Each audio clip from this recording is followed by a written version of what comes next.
علی اصغر تاریخ کا سب سے بڑا مظلوم شہادت،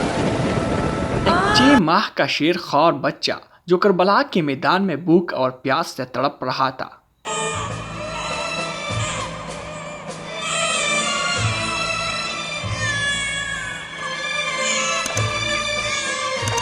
اور جب اس کا باپ امام حسین یزیدیوں سے اس کے لیے پانی کا طلبگار ہوا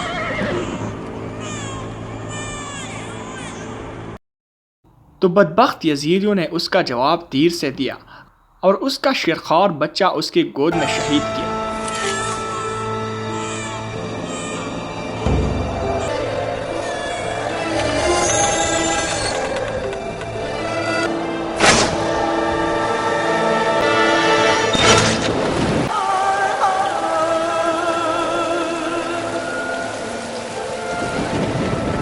نو یا 10 رجب 14 اپریل 680 میں امام حسین کا ایک پرزین پیدا ہوا جس کا نام عبداللہ بن حسین رکھا گیا، جو بعد میں علی اصغر کے نام سے مشہور ہوا۔ جب سانحہ کربلا پیش ہوا تو اس وقت علی اصغر کی عمر 6 ماہ کی تھی اور دوسرے لوگوں کی طرح یہ بھی 3 دن سے بھوک اور پیاس سے تڑپ رہا تھا۔ جب امام حسین اس کی حالت معلوم کرنے کے لیے آیا اور پوچھا کہ میرا بچہ کیسا ہے تو بہن نے جواب دیا،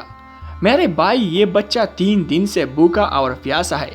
اس کی ماں کا دودھ بھی خشک ہو چکا ہے، اگر ممکن ہو سکے تو اس کے لیے پانی کی کوئی سبیل کرو۔ حضرت نے علی اصغر کو اپنی آغوش میں لیا اور دشمن کی لشکر کی جانب بڑھے اور ان کے سامنے پہنچ کر ارشاد فرمایا، اے لوگو،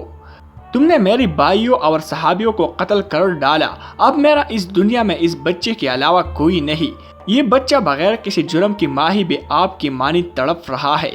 پیاس کی شدت کی وجہ سے اس کے ہونٹ خشک ہو گئی ہے، اس کو تھوڑا سا پانی دے دو، اگر مجھ پر رحم نہیں کرنا چاہتے تو اس بچہ پر تو رحم کرو، اس کی ماں کا دودھ بھی خشک ہو گیا ہے۔ لیکن گویا کہ سنگ دل دشمنوں کی دلوں پر رحم کا بیج بویا ہی نہیں گیا تھا اور دنیا کی تمام رذیلتیں اور پستیاں ان کے وجود کی گہرائیوں تک گر کر گئی تھی، کیونکہ انہوں نے فرزند رسول صلی اللہ علیہ وسلم کو چلو بھر پانی دینے کے بجائے بنی اسد کی ایک تیر انداز حرملہ کو کام تمام کرنے کا حکم دیا اور کہا کہ اس بچے کو نشانہ لگا کر مار ڈالو۔ حرملہ نے ایک تیر کمان میں رکھا اور طفل شیرخوار کی گلی کا نشانہ لیا۔ اچانک امام حسین علیہ السلام کا ہاتھ اور سینہ خون میں نہا گیا، علی اصغر کا سری مقدس بدن سے جدا ہو گیا تھا۔ امام حسین نے علی اصغر کا خون ہاتھوں میں لیا اور آسمان کی جانب پھینکا اور فرمایا کہ اس مصیبت کا تحمل میرے لیے آسان ہے کیونکہ خدا اسے دیکھ رہا ہے۔ اسی حال میں حسین بن تمیم نے ایک تیر پھینکا جو امام حسین کی لبوں پر بیٹھ گیا اور آپ کے ہونٹ سے خون جاری ہوا اور آپ نے آسمان کی طرف رخ کیا اور بارگاہ خداوندی میں عرض کیا، یا اللہ، میں تیری بارگاہ میں شکایت کرتا ہوں ان تمام مظالم کے جو اس قوم نے میری اور میرے خاندان اور بھائیوں پر روا رکھے ہیں۔ اس کے بعد مولانا معصوم شیر خوار کی لاش کو اپنے سینے سے لگایا اور خیمے کی جانب پلٹے۔ جیسے ہی در خیمہ پر پہنچے، سکینہ پہلے سے کڑی ہوئی تھی، بابا کو دیکھ کر عرض کی، بابا جان، مجھے لگتا ہے کہ آپ نے میری بھائی کو سراب کر دیا۔